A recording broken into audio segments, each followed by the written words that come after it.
Bismillahirrahmanirrahim. Assalamualaikum warahmatullahi wabarakatuh. Waalaikumsalam warahmatullahi wabarakatuh. Alhamdulillahirabbil alamin wa bihi nasta'inu ala umuri dunya waddin. Wassalatu wassalamu ala asrofil anbiya'i wal mursalin wa ala alihi wa sahbihi ajma'in. Alhamdulillah, puji dan syukur marilah kita panjatkan kehadirat Ilahi Robbi yang mana atas berkat rahmat dan hidayahnya kita semua bisa berkumpul pada acara desiminasi budaya positif aksi nyata Modul 1.4. Alhamdulillah, terima kasih kepada Ibu Kepala Sekolah yang telah menyempatkan hadir, dan kepada Ibu Bapak Guru semua terima kasih atas waktunya. Mudah-mudahan mendapatkan pahala dari jadilah dan ibadah ya. Amin ya Allah ya Rabbal alamin. Ya, semangat semuanya. Semangat. Sebelum kita mulai, kita tepuk semangat dulu ya. Siap. Tepuk semangat. Yes. Oh, boleh. Siap. Semangat. Ya, tepuk semangat. Semangat.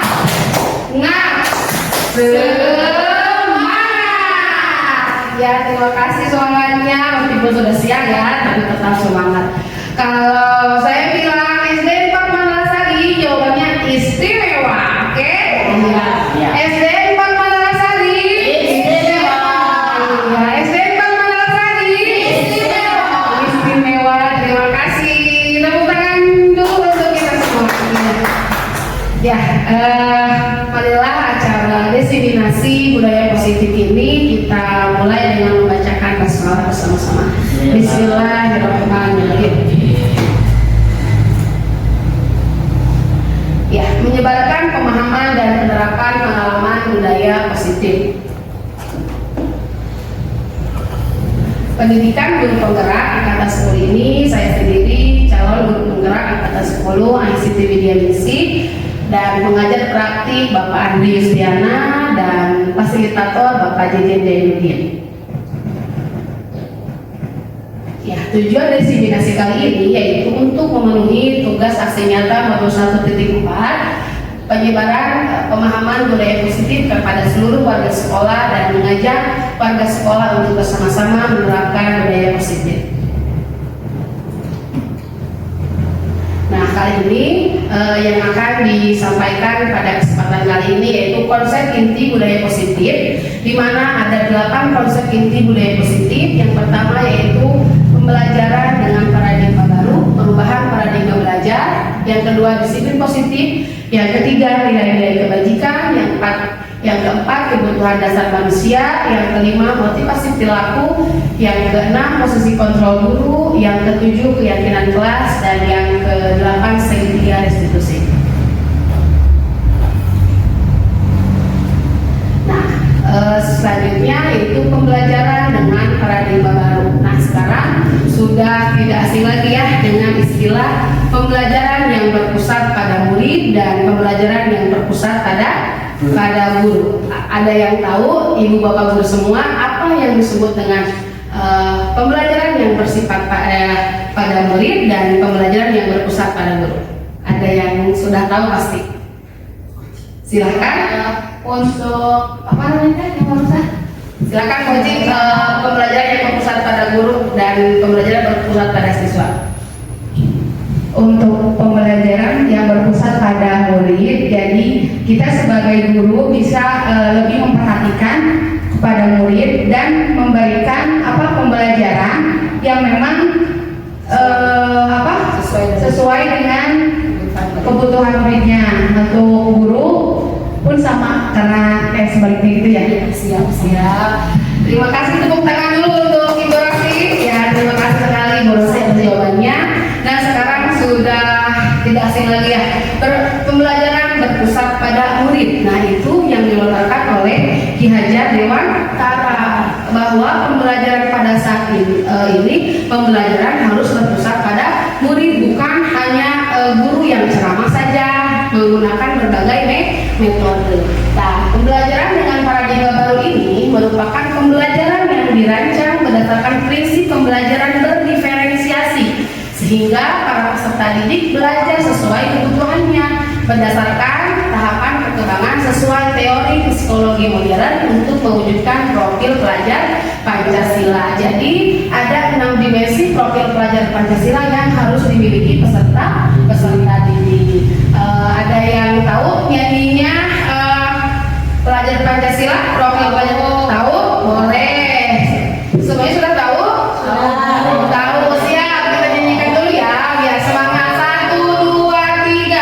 Pelajar Pancasila beriman dan bertakwa pada Tuhan Yang Esa dan beramal mulia, berkebinekaan global, gotong royong mandiri, kreatif dan bernalar kritis. Bisa semuanya?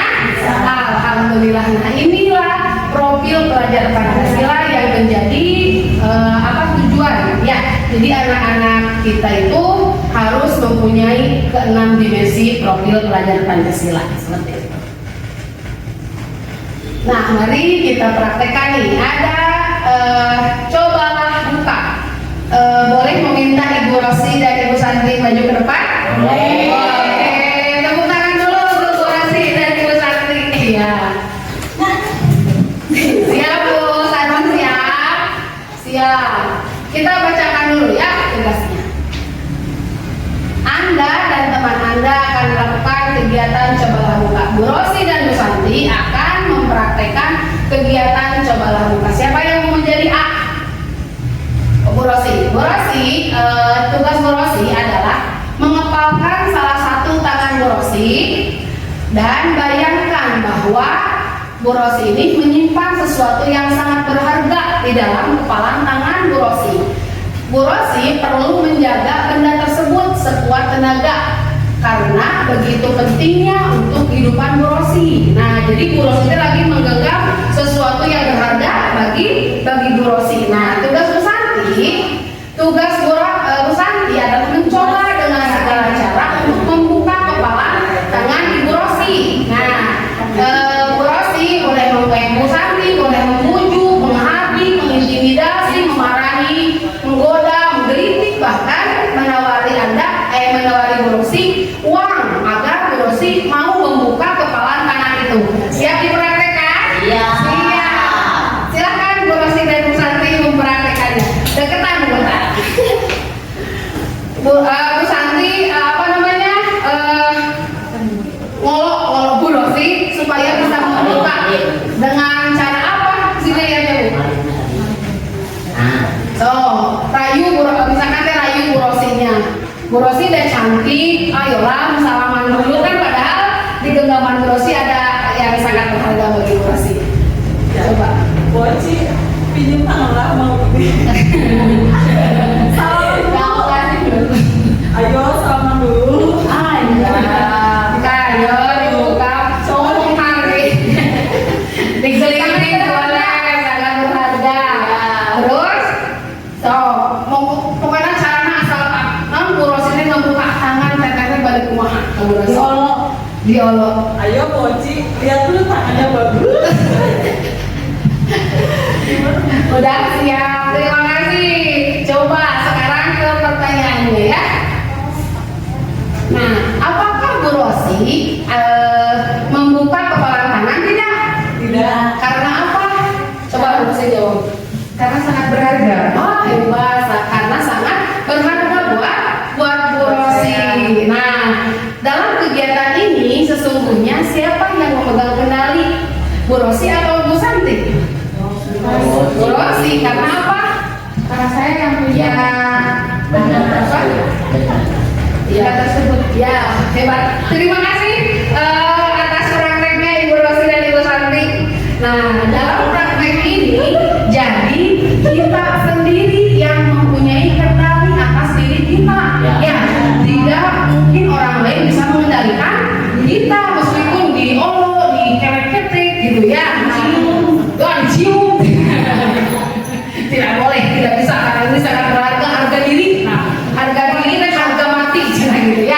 Nah, jadi sesungguhnya yang memegang kendali ini adalah diri kita sendiri. Tidak akan ada yang bisa mengendalikan diri kita seperti itu ya. Terima kasih Ibu Rosi dan Ibu Santi. telah membantu melakukan. Nah, kali ini miskonsepsi tentang teori kontrol. Ada apa yang miskonsepsi nih? Ada yang salah.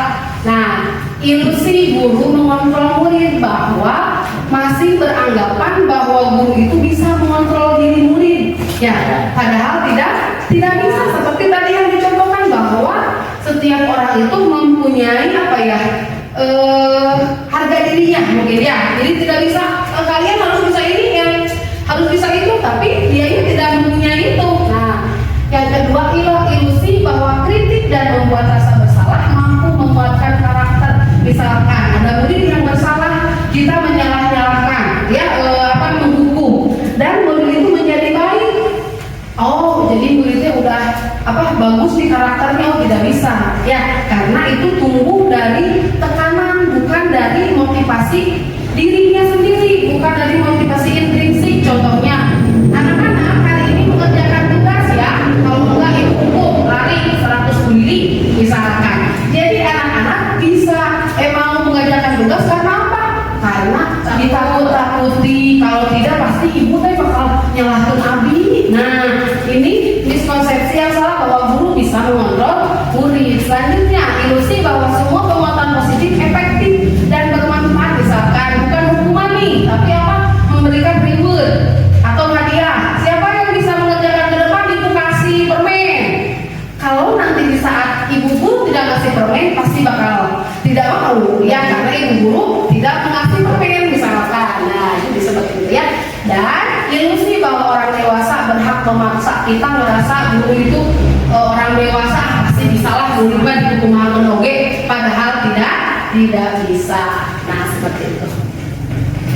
Selanjutnya ada sering mendengarkan stimulus respon. Ya, berupa stimulus dan respon. Mengubah paradigma stimulus respon ke pendekatan teori kontrol.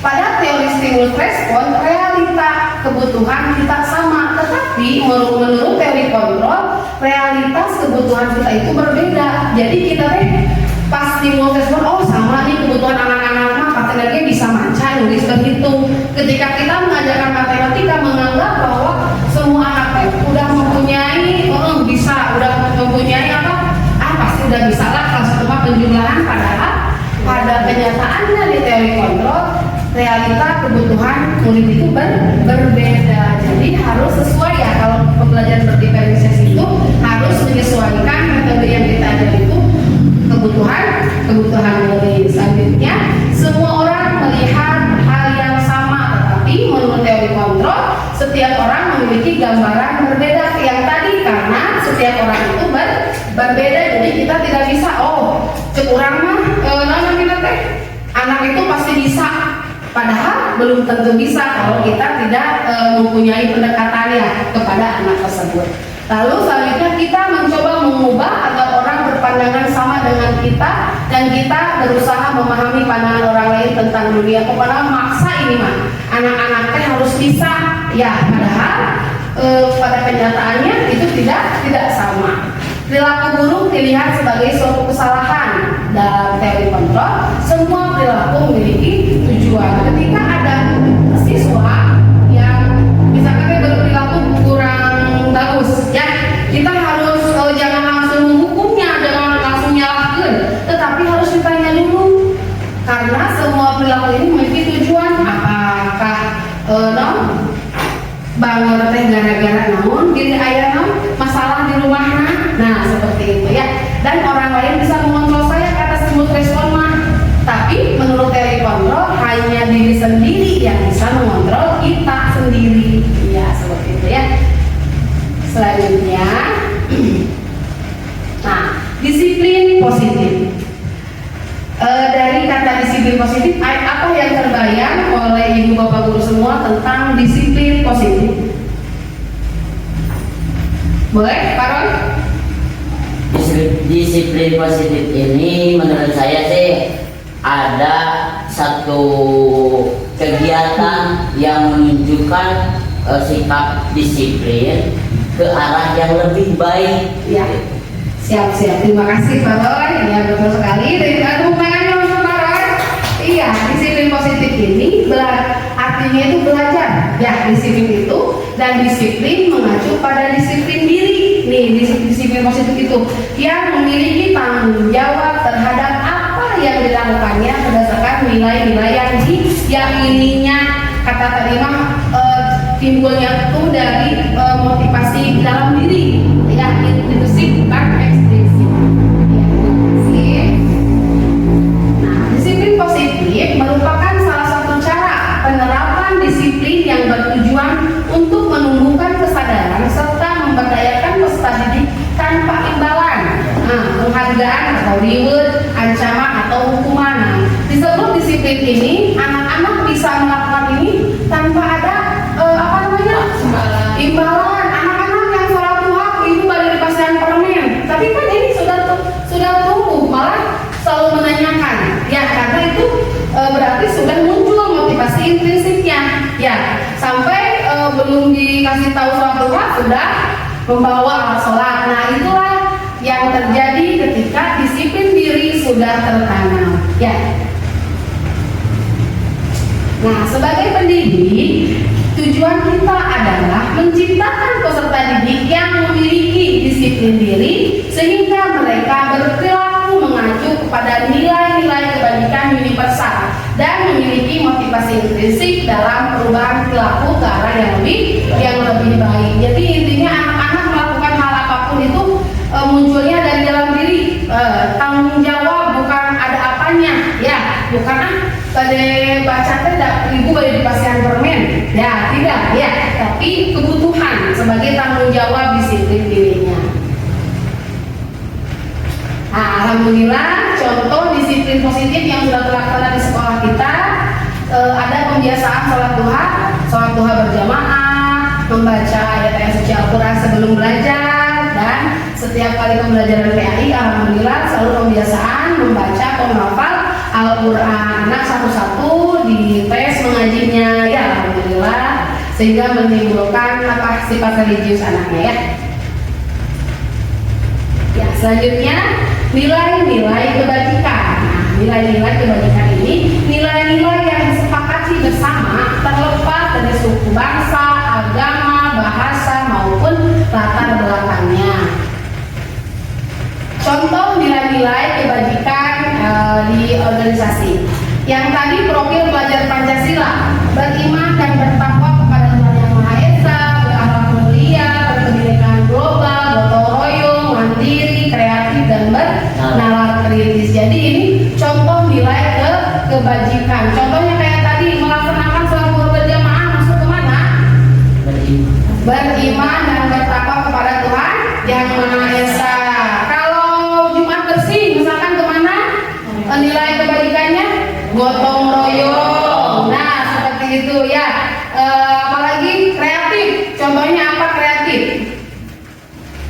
Membuat itu apa namanya di barang bekas. Ya, menjadi tempat pensil yang cantik. Nah, jadi anak-anak itu sudah harus mempunyai nilai kebajikan yang tertanam dalam dirinya. Selanjutnya, kebutuhan dasar manusia. Nah, kebutuhan dasar ini semua orang juga pasti membutuhkannya, bukan hanya murid, tetapi kita juga memerlukannya. Kebutuhan dasar manusia yaitu segala sesuatu yang kita lakukan untuk mendapatkan apa yang kita inginkan.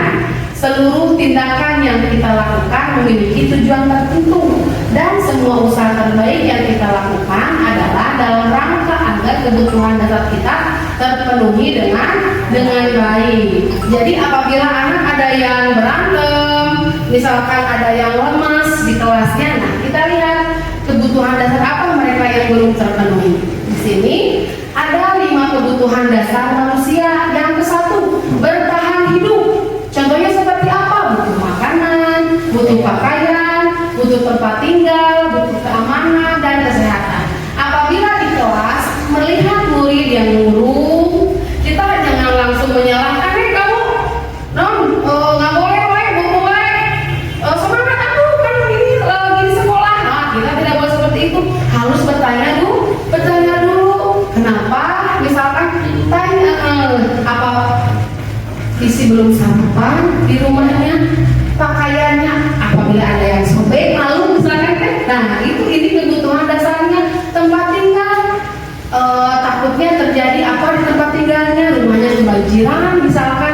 nggak semangat di sekolah.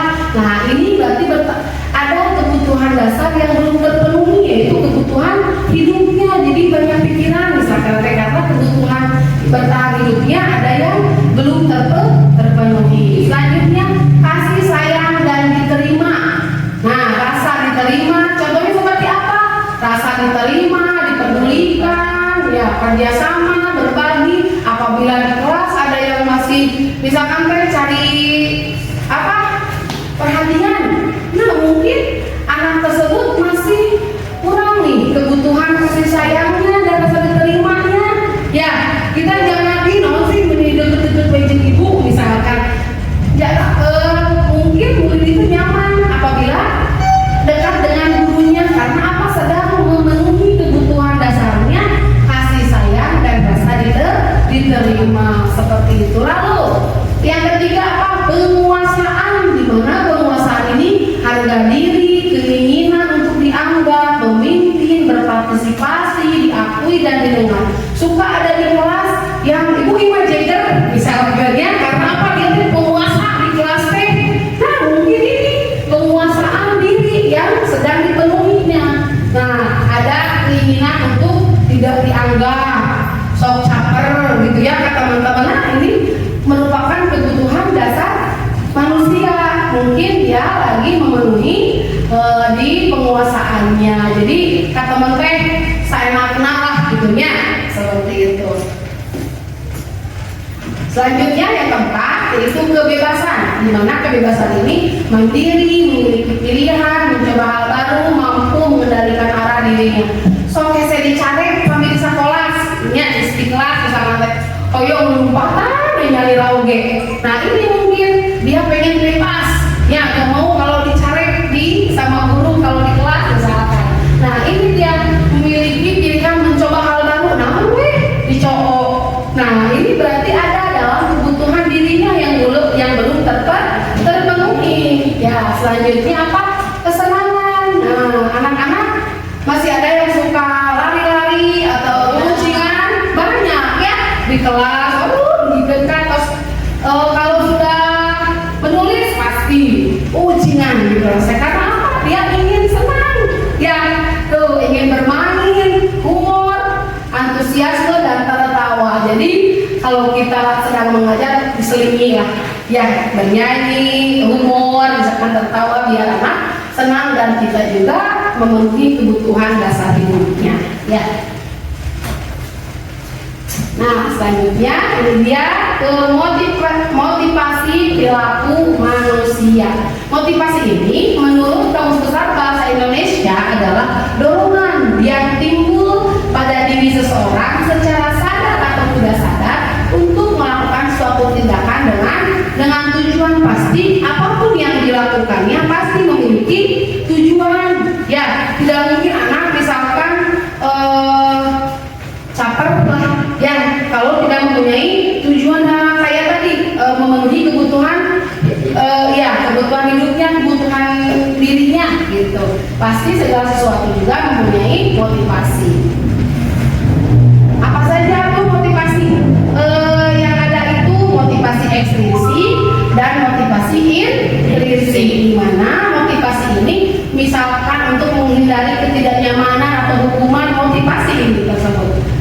Contohnya mau mengerjakan tugas karena takut dilari di lapang atau membersihkan WC karena dia mau gitu ya mengerjakan tugas.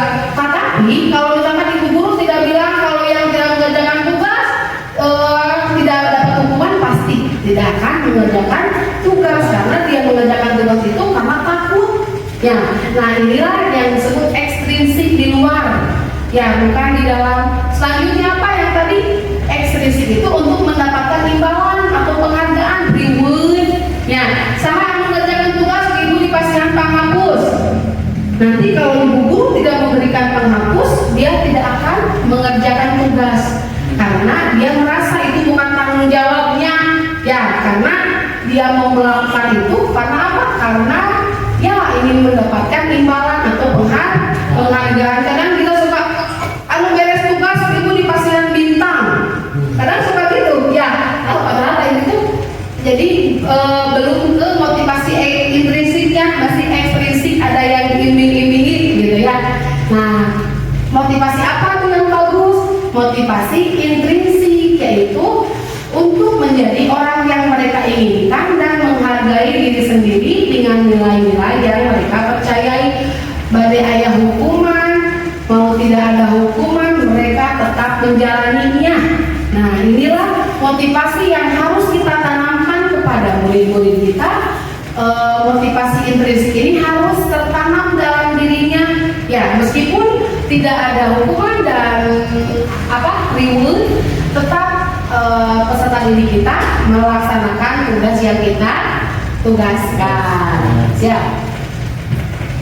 Nah, motivasi yang tadi ya, untuk motivasi untuk mendapatkan imbalan, misalkan ada penghargaan efektif jika kita menginginkan seseorang melakukan sesuatu yang kita inginkan dalam jangka waktu pendek. Jadi motivasi ekstrinsik ini yang mendapatkan imbalan atau penghargaan, dia nurutnya itu dalam waktu pendek, tidak panjang, karena masih motivasi ekstrinsik ya.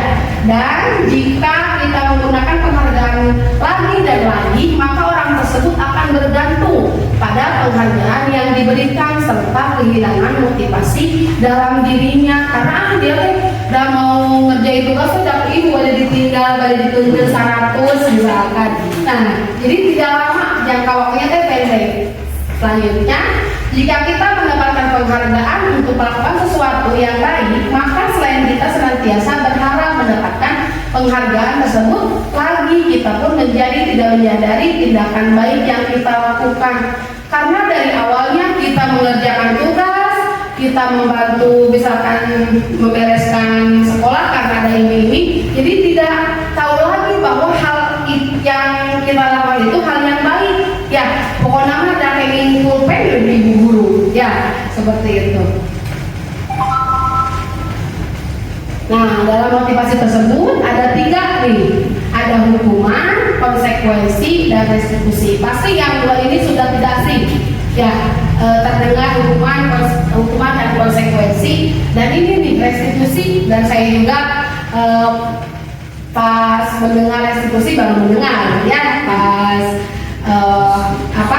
pendidikan di guru penggerak ini. Coba kita lihat dulu nih hukuman itu tidak terencana atau tiba-tiba. Jadi kita kadang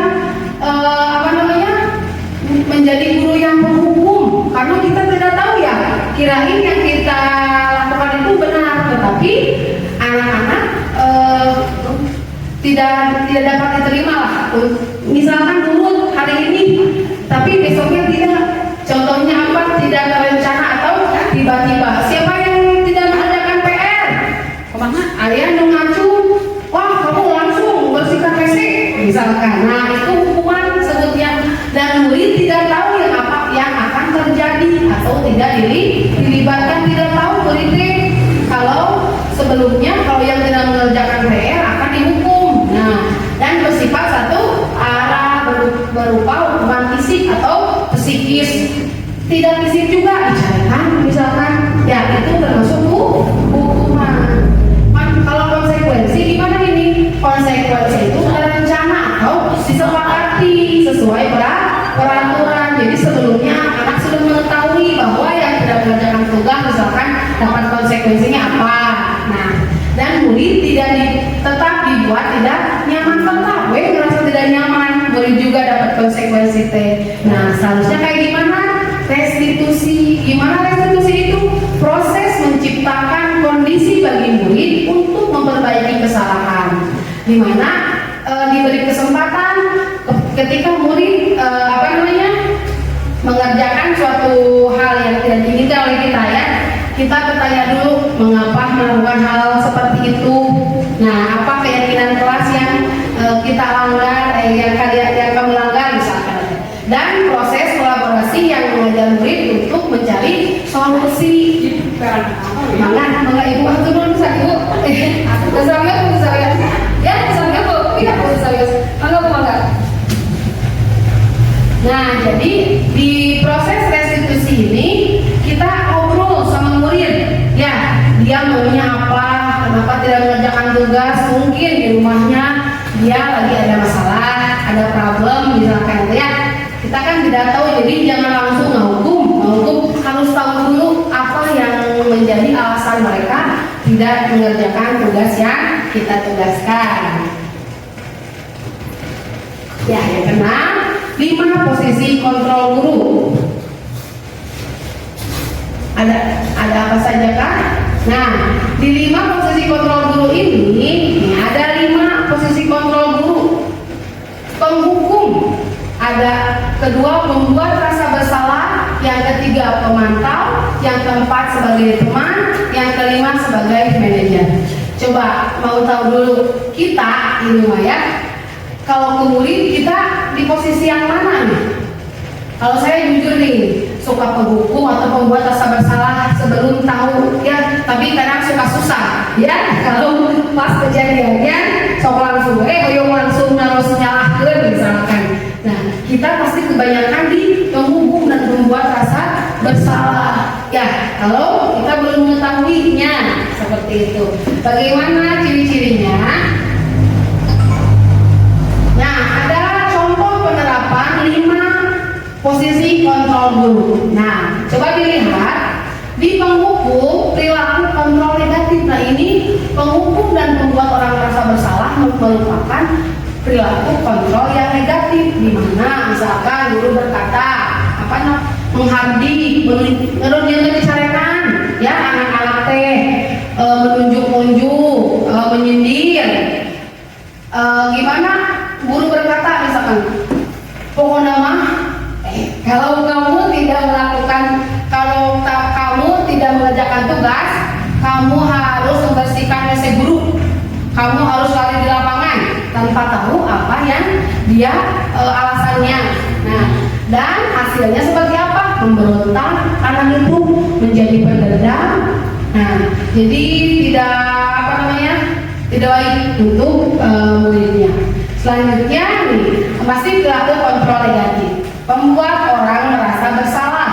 Misalkan dia berceramah, menunjukkan kekecewaan yang mendalam. Contohnya biasanya guru berkata seperti ini, kamu sudah mengecewakan ibu karena kamu tidak mengerjakan tugas. Nah, jadi ngerasa anak teh salah terus ya. Nah, lalu bagaimana menyembunyikannya? Nah, berbohong, menyangkal, daripada disalahkan ibu mending ngabogoh ya Bima. Nah, seperti itu. Nah, inilah membuat orang merasa bersalah. Selanjutnya, perilaku kontrol positif. Nih, ada sebagai teman atau pemantau. Dimana teman ini, jadi kita sebagai teman membuatkan alasan-alasan untuk murid-muridnya. Contohnya, lakukan untuk ibu ya. Kamu mengerjakan tugas, lakukan untuk ibu ya. Ada bagus misalkan. Jadi kita itu seperti teman kepada muridnya ya. Ya sudah, nanti bapak ibu bantu bereskan. Jadi kita itu kayak teman aja. Nah, bagaimana ini nih hasilnya? Ketergantungan. Ayo, saya ada bapak oke bagus, ada ibu oke bagus, tapi tidak ke teman mau ngambek, mau nyarekan. Nah, jadi terlalu nyaman. Ya, jadi murid itu ketergantungan karena baik. Nah, kita seperti teman. Dan selanjutnya pemantau, menghitung dan mengukur. Misalkan nanya apa peraturannya, kalau dia melanggar misalkan dia harus memakai atribut saat upacara. Pemantau nanya nih apa peraturannya, jadi harus lagi apa konsekuensinya kami tengah atribut misalkan, apa yang telah kamu lakukan, apa yang terjadi sekarang. Nah, inilah posisi kontrol pemantau. Dan bagaimana menyesuaikan bila diawasi, ayah ibu dulu tapi perlu nganggo atribut misalkan deh ya. Kalau tidak ada bapak ibu so ngarajia rambut panjang paminta ada ayah bapak sieun. Nah, inilah pemantau. Nah, bagaimana yang baik? Posisi kontrol guru yang mana yang baik? Ini dia kontrol diri, yaitu manajer. Kita memposisikan diri kita sebagai manajer kepada murid-murid kita. Contohnya mengajukan pertanyaan-pertanyaan seperti apa yang kita yakini. Nah, apa kamu meyakini hal tersebut? Kalau kamu meyakininya, tahukah kamu kapan memperbaikinya? Jadi narosli ya. Kalau kamu memperbaikinya, kira-kira akan menggambarkan tentang dirimu seperti apa.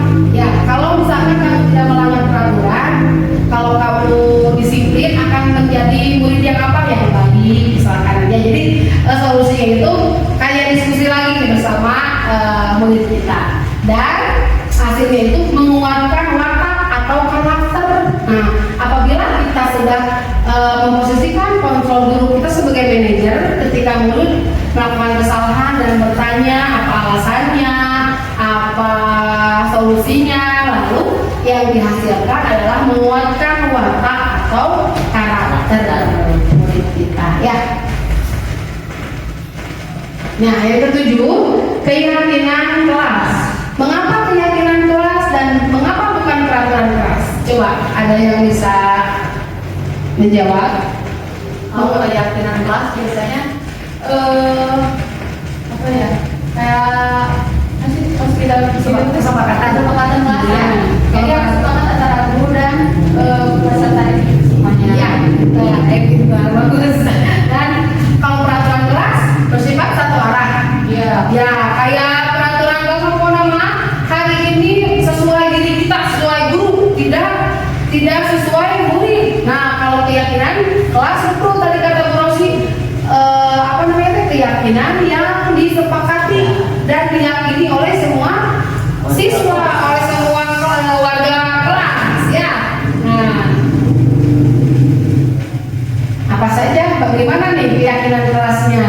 Keyakinan kelas ini bersifat abstrak dan dibuat dalam pernyataan positif, sedikit saja agar mudah diingat, dan keempat berupa pernyataan universal sesuai dengan kondisi kelas dan sekolah sehingga mudah diterapkan. Yang keenam, semua warga sekolah atau kelas dilibatkan saat pembuatan keyakinan kelas. Jadi kita tidak bisa bikin membuat sendiri, tidak bisa, karena ini keyakinan kelas. Jadi anak-anak mengetahui apabila melanggar keyakinan kelasnya.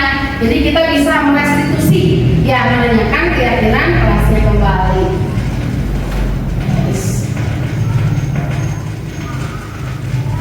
Ya, selanjutnya ini langkah-langkah pembuatan keyakinan kelas. 1. Berdiskusi atau menunjukkan peraturan-peraturan yang perlu ditaati warga sekolah, warga kelas. Bisa berdiskusi langsung atau misalkan dibagi post-it, ya, yang kertas yang sedikit, ya, dibagikan kepada murid lalu ditempel misalkan, lalu nanti kita bacakan. Nah, ini harus berdiskusi ketika kita membuat keyakinan kelas. Tidak bisa sendiri, ya, tidak bisa sama gurunya, ini anak-anak keyakinan kelasnya, tidak bisa. Yang kedua, mengubah peraturan-peraturan menjadi kalimat yang lebih positif. Misalkan tidak membuang sampah sembarangan, jadi apa? Membuang sampah pada tempatnya. Nah, jadi biasanya kalau ada kalimat negatif di depannya, maka itu yang diingatnya anak saya, tidak membuang sampah sembarangan. Oh, diingatnya membuang sampah sembarangan. Nah, jadi dihilangkan kata negatifnya, jadi diubah menjadi kalimat positif. Yang ketiga, menyalikan peraturan-peraturan menjadi nilai-nilai kebajikan atau keyakinan kelas. Misalkan buang sampah pada tempatnya, ini merupakan apa? Nilai-nilai kebajikannya, kebersihan lingkungan, bisa, ya, menjaga keindahan. Nah, itu. Keempat, berdiskusi mengenai gambaran perilaku yang mencerminkan keyakinan kelas, karena pas praktek membuat keyakinan kelas, ketika dilibatkan semua peserta, banyak, ya, kami gitunya, woyokil, nah, seperti itu. Lalu 5, berdiskusi mengenai seluruh peran warga sekolah. Jadi semuanya harus dilibatkan. Nah, tidak ada apa namanya, ide yang tidak gimana ya, sama guru teh diadapkan. Nah, jadi semuanya ditampung gitu ya. Lalu meninjau ulang keyakinan kelas dari waktu ke waktu. Nah, di sini nih ada contoh mengubah kalimat menjadi. Nah, dari kalimat negatif, mengubah kalimat kalimat positif. Misalkan tidak ngobrol saat guru sedang menjelaskan, dirubah kalimatnya menjadi apa? Mendengarkan guru saat menjelaskan. Coba apalagi? Contohnya, boleh Pak Roy? Misalkan ini nih. Tidak membuang sampah sembarangan. Iya, menjadi apa? Membuang sampah pada tempatnya. Iya. Ayo Boci, misalkan kalimat apa lagi yang bisa dirubah dari kalimat negatif menjadi positif?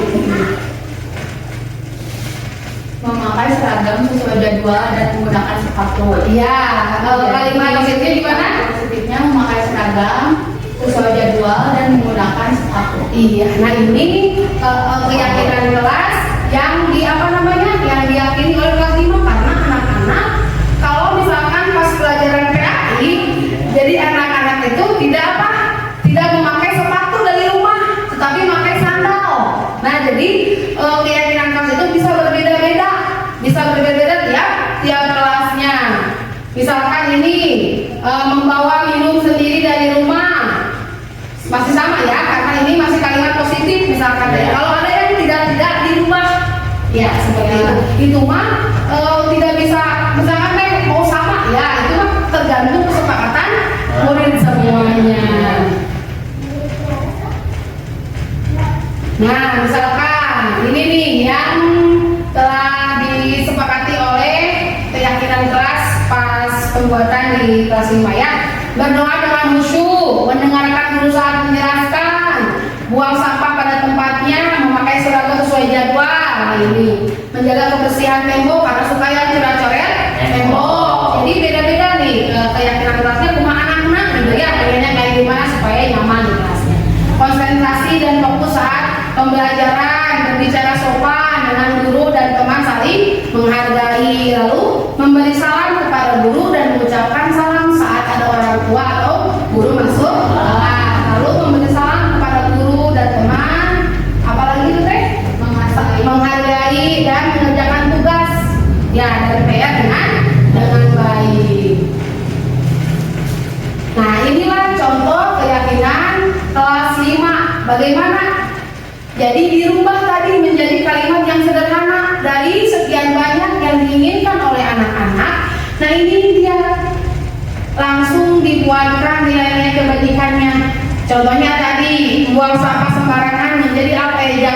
Tidak sembarangan, menjadi bersih dan sehat, baik diri sendiri dan lingkungan kelas. Nah, lalu disiplin.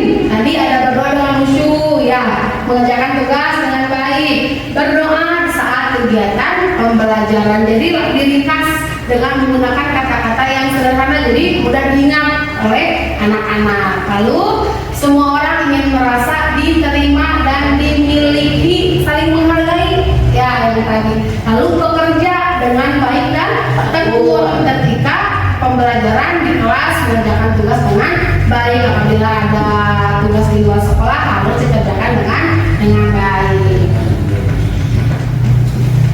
Tadi di bawah keyakinan kelas. Ini contoh pembuatan keyakinan di kelas 5. Menggunakan dengan kalimat yang sederhana.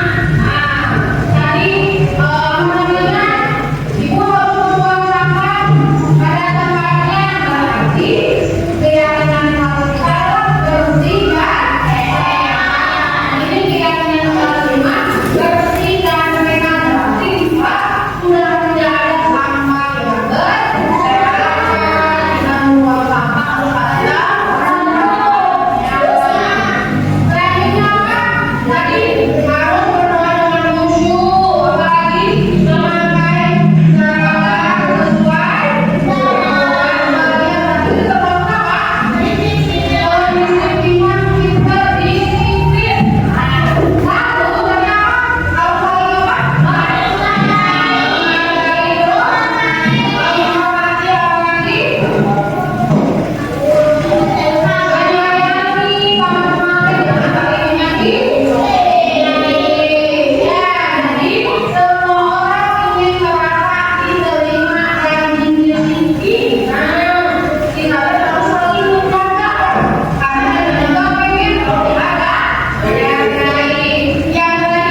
Ya itulah contoh pembuatan keyakinan kelas. Jadi semua siswa dilibatkan. Ya, jadi siswa itu mengetahui dan meyakini bahwa kesepakatan tadi sudah diyakini oleh semua warga kelas. Nah ini tadi. Nah, ke-8 yaitu segitiga restitusi. Nah, ini suatu proses dialog yang dijalankan oleh guru kepada murid saat ada sebuah permasalahan agar menghasilkan murid yang mandiri dan bertanggung jawab. Yang telah tadi dibahas ya, nah ini spesifikasinya segitiga restitusi. Ada 3 dalam segitiga restitusi. Yang satu, menstabilkan identitas. Jadi tidak langsung menyalahkan siswa berdasarkan prinsip membuat kesalahan adalah bagian dari proses pembelajaran. Yang kedua, validasi tindakan yang salah, menanyakan alasan berdasarkan prinsip bahwa setiap perilaku berupaya memenuhi suatu kebutuhan tertentu. Yang ketiga, menanyakan keyakinan. Nah, apabila keyakinan kelas tadi sudah dibuat dan anak melakukan kesalahan, maka kita tanya keyakinan kelas yang mana yang kita langgar. Nah, dari kesalahan siswa memperbaiki kesalahan berdasarkan prinsip teori kontrol bahwa pada dasarnya kita termotivasi secara intrinsik. Nah, di sini ada segitiga restitusi. Ada 3, yaitu validasi tindakan yang salah, menanyakan keyakinan, dan menstabilkan identitas. Di mana bagaimana nih kalau validasi tindakan yang salah? Contohnya seperti apa? Bertanya. Nah, seperti ini. Kamu tentu punya alasan mengapa melakukan itu. Nah, jadi nada suaranya juga tidak bentak-bentak gitu ya. Lalu adakah cara yang lebih efektif untuk mendapatkan apa yang kamu butuhkan? Nah, jadi ngobrol jadi anak itu pasti bakal terbuka. Ya. Lalu bagaimana pas menanyakan keyakinan kelas? Keyakinan kelas apa yang telah kita sepakati? Bakal naros kami bisa sampai gelut, saling menghargai ibu dan menyayangi. Nah, itu keyakinan kelas yang dialangkannya. Kamu ingin menjadi orang yang seperti apa? Naros kami gelut ya. Royong kuat misalkan ya, berarti ada kebutuhan dasar yang tadi yang belum terpenuhi. Nah, ini menstabilkan identitas. Bagaimana kita juga harus misalkan nggak murid merasa bersalah terus. Setiap orang pasti pernah melakukan kesalahan, ibu juga pernah kok seperti kamu. Nah, seperti itu. Lalu kamu bukan satu-satunya yang pernah melakukan ini, ibu juga pernah dulu misalkan berantem sama teman. So gimana cerita ibu? Nah, seperti itu ya. Nah, inilah segitiga restitusi. Mudah-mudahan kita semua bisa menerapkan segitiga restitusi ini kepada murid-murid kita ya. Contoh kasus, ada contoh kasus.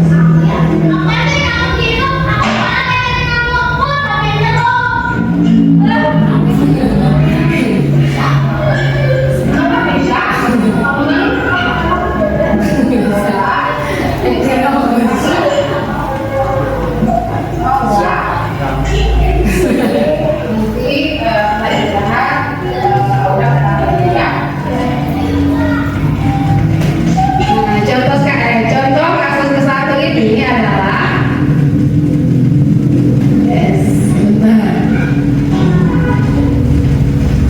tadi Aura sedang mengerjakan tugas bersama Kaisa dan Kaisa langsung melaporkan bahwa Aura mencontek. Lalu Aura marah dan menghadik di depan teman-temannya. Nah, ini contoh penerapan restitusinya.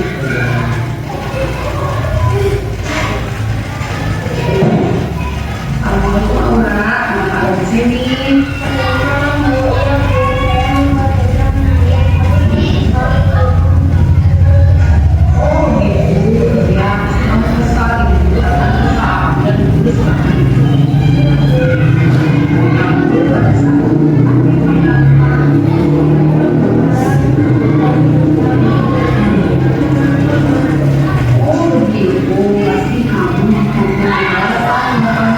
begitu?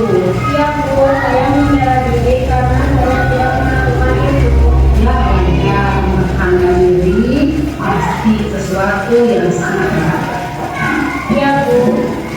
Sekarang coba kita lihat kira-kira tindakan kamu yang menjadi Indonesia sesuai dengan keyakinan kelas atau prinsip kamu tidak? Tidak Bu, saya Nah, kalau begitu keyakinan kelas apa yang kurang sesuai dengan keyakinanmu? menghargai dan menghormati orang lain. Sebenarnya saya menghargai dan menghormati orang lain. Kamu orang yang jadi bahwa mengambil dan menghormati orang lain penting, namun kira-kira keyakinan apa yang tidak perlu kita jalankan di saat sedang kita amal?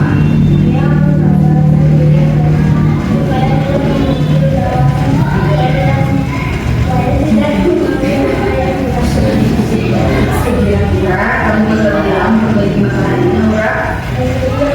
Nah, kalau kamu memperbaiki masalah ini, kamu akan menjadi orang yang seperti apa? Menurut kamu, bagaimana rasanya menjadi orang yang aktif?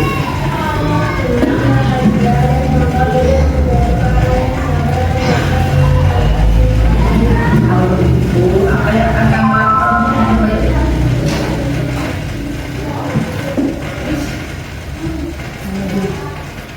Dari masalah ini,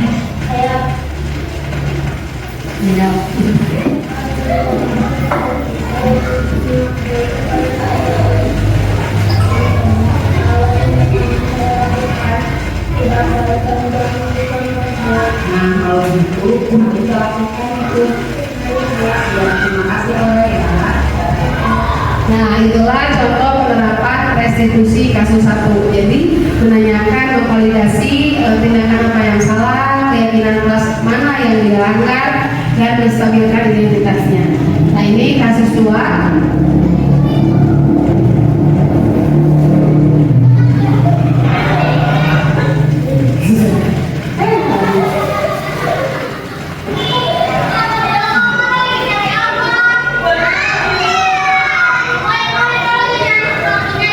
Kasusnya ini sepatu Ridho disembunyikan oleh Rizky, ya.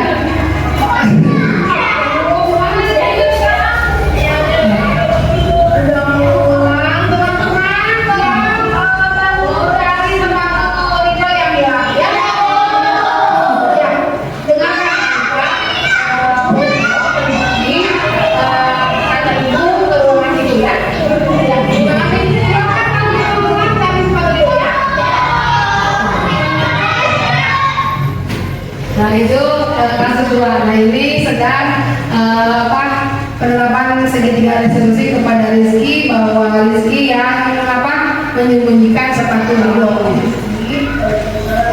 Rizky kemarin ini mendapatkan orang, tapi dia disembunyikan. Benar oh begitu. Nah pasti kamu mempunyai alasan kenapa melakukan hal itu.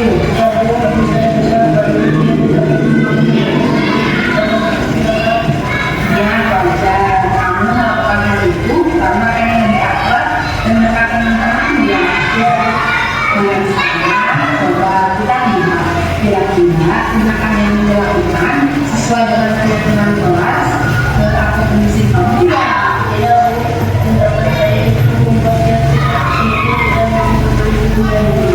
Nah, kalau begitu keyakinan kelas apa yang kurang sesuai dengan keyakinanmu?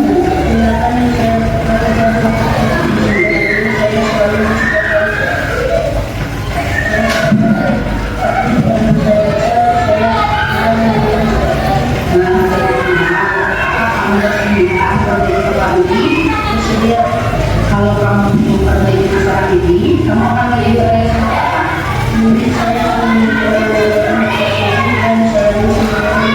dan menurut kamu bagaimana rasanya menjadi orang yang seperti itu?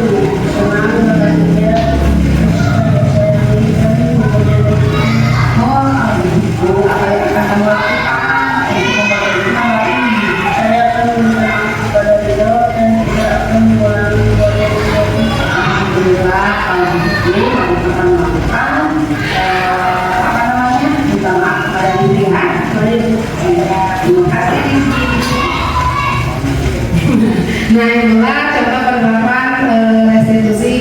mahasiswa ya.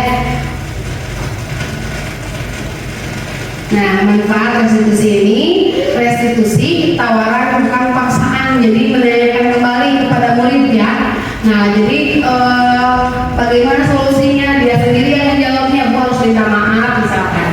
Lalu restitusi memperbaiki hubungan. Nah, restitusi menuntun melihat diri, dan restitusi cara yang paling baik saat menyelesaikan masalah. Ini tidak ada yang misalkan tersakiti gitu ya. Nah, posisi restitusi ini fokus pada karakter bukan tindakan. Nah, jadi menguatkan karakter. Oh, jadi apa yang kita lakukan ini salah, kita harus bagaimana, harus memperbaikinya dengan cara misalkan meminta maaf. Kalau meminta maaf bagaimana rasanya, akan senang ibu. Nah, ini fokusnya kepada karakter ya. Lalu restitusi itu menguatkan, dan restitusi itu fokus pada solusi bukan pada masalahnya. Sudah tahu ada masalah anak teh terus disalahkan. Nah, ini langsung restitusi itu fokus kepada solusi, dan restitusi mengembalikan murid yang salah pada kelompoknya. Jadi jangan sampai ketika murid melakukan kesalahan malah dijauhi oleh teman-temannya karena merasa oh dia yang bersalah, tidak boleh menjadi teman, harus dijauhi. Nah, kita tidak boleh. Jadi restitusi ini mengembalikan murid yang salah pada kelompoknya. Ya, alhamdulillahirobbilalamin.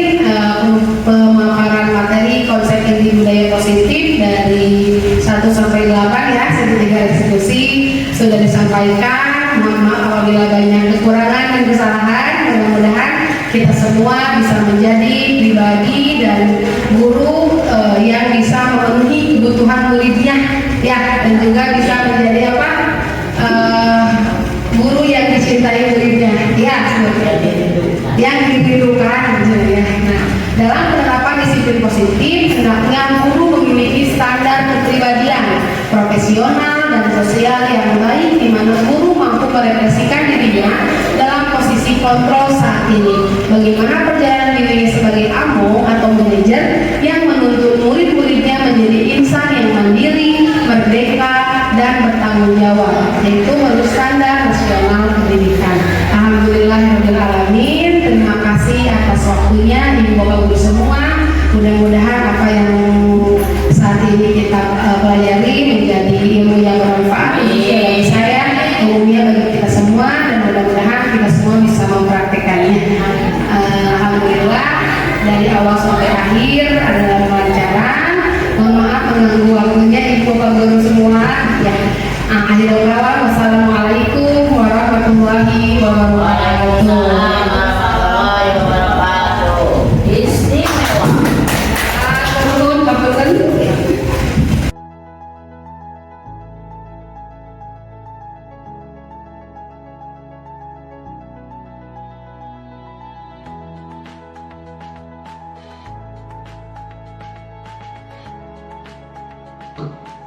Nah, mari kita buat keyakinan kelasnya ya, menggunakan dengan kalimat yang sederhana. Nah, tadi Ibu harus membuang sampah pada tempatnya, berarti keyakinan kelas kita adalah bersih dan sehat. Nah, ini keyakinan kelas 5, bersih dan sehat, berarti di kelas sudah tidak ada sampah yang berserakan. Kita membuang sampah harus pada tempatnya. Selanjutnya apa? Tadi harus berdoa dengan khusyuk, apalagi memakai seragam sesuai tanggalnya. Berarti itu termasuk apa?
istirahat. Aura ke tanggal itu ya. Ya.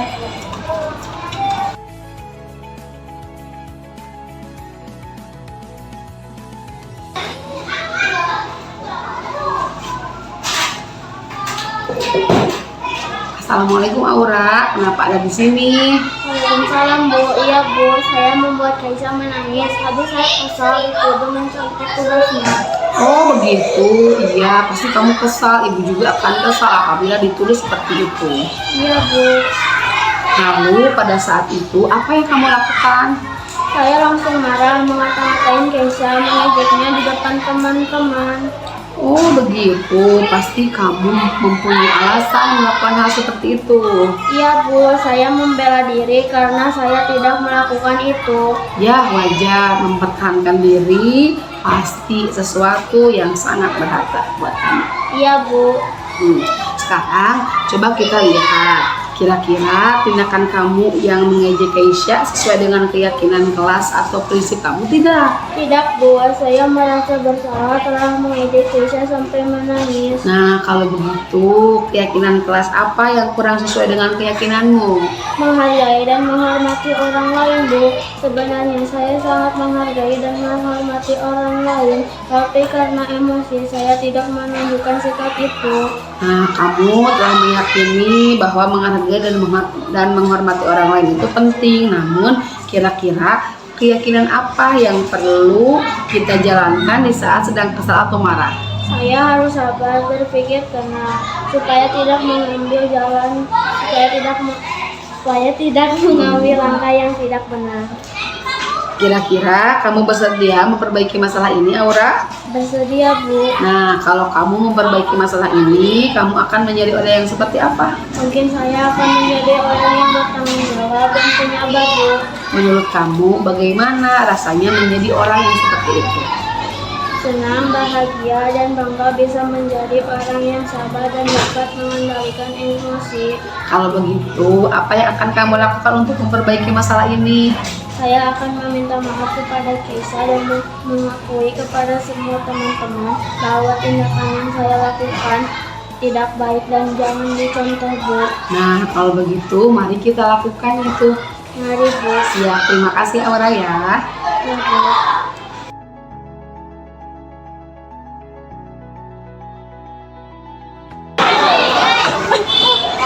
Tidak, kamu lagi nyari apa? Ibu Rida lagi nyari sepatunya hilang.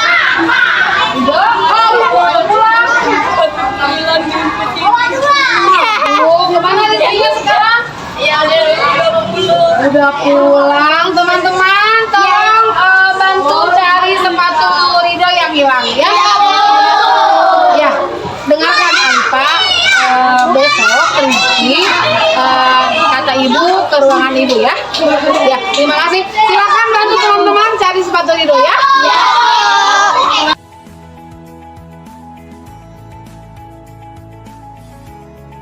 Assalamualaikum Rizky. Waalaikumsalam Bu. Rizky, kemarin ibu mendapat laporan tentang sepatu Ridho yang disembunyikan. Benar Bu, itu saya yang melakukannya. Oh begitu. Nah, pasti kamu mempunyai alasan kenapa melakukan hal itu. Ya Bu, habis saya kesal karena dia tidak pernah mau mengajak bermain saja istirahat. Ya wajar, kamu melakukan hal itu karena pengen lebih akrab dan dekat dengan temanmu ya. Iya Bu.